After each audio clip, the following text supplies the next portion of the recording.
Well, the scrap between the burgeoning AI tech industry and artists protecting their intellectual property is heating up, with UK Prime Minister Keir Starmer looking poised to allow AI developers unfettered access to the work of artists, musicians, writers and journalists.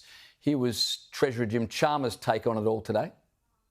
We're working very hard with Ed's successor, Tim Ayres, with Andrew Charlton, with other colleagues, to make sure that we find that responsible middle path so that we can capture the tremendous upsides of AI at the same time as we manage the very real risks, whether it's to creators or workers and the like. Joining me now is GXO Strategies Director Cameron Milner and Institute of Public Affairs Research Fellow Saxon Davidson. Cameron, you've written a piece in the Nightly expressing your concern that what you call legal larceny will make its way to Australia. You say the policy is a brazen case of daylight robbery and they want our government to be a willing accomplice. What's the solution here? We want AI to obviously be a big thing in Australia, but we also want to protect artists' rights. Is there a way to do both? Well, there is. It's for big tech to pay up. I mean, if the data is so valuable, if that's the data they absolutely need to drive their AI engines, then pay for it, license it, pay people for their property rights. No, what big tech wants is they want weak politicians to hand over creative industries data, journalist data, news data, everything for free in daylight robbery. That's what they want. They want the big steal for big tech. That's the problem, James. And they want politicians, weak politicians, to roll over and give it to them. And unfortunately, the example is that Sir Keir Starmer has done exactly that. Labor has done exactly that in the UK. And only the House of Lords is holding that up at the moment, handing over troves after troves of property that people have actually developed in the creative industries and in the news sector as well. Those rights are at huge risk in the UK. And I believe they're at equal rights are at huge risk here in Australia also.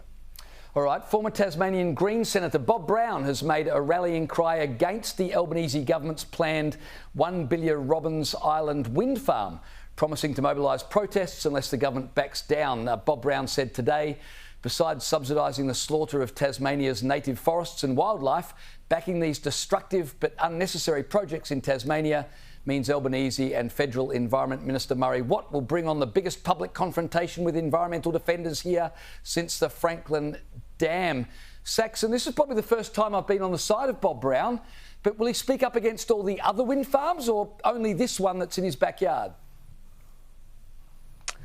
Well, I think that's the hypocrisy of it all. He will only talk against the one that's in his own backyard. And we see this all the time from the Teals and Green types when it comes to renewable energy. There's no way that there would be wind farms on Beach Road here in Melbourne or at Manly Beach or Bondi Beach in Sydney.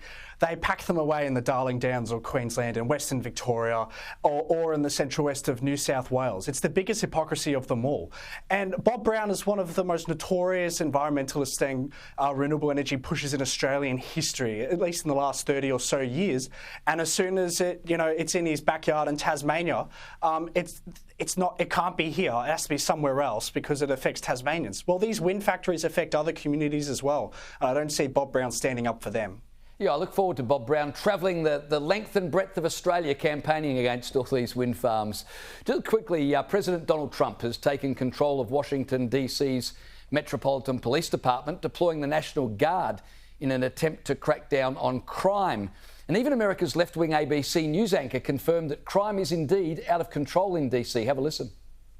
I can tell you firsthand here in downtown D.C. where we work, right here around our bureau, just in the past 6 months, there were 2 people shot. 1 person died, literally 2 blocks down here from the bureau. It was within the last 2 years that I actually was jumped walking just 2 blocks down from here. And then just this morning, one of my coworkers said her car was stolen a block away from the bureau. So we can talk about the numbers going down, but crime is happening every single day. Cameron, it's Washington, D.C. today, New York tomorrow. It's a bold move by Trump.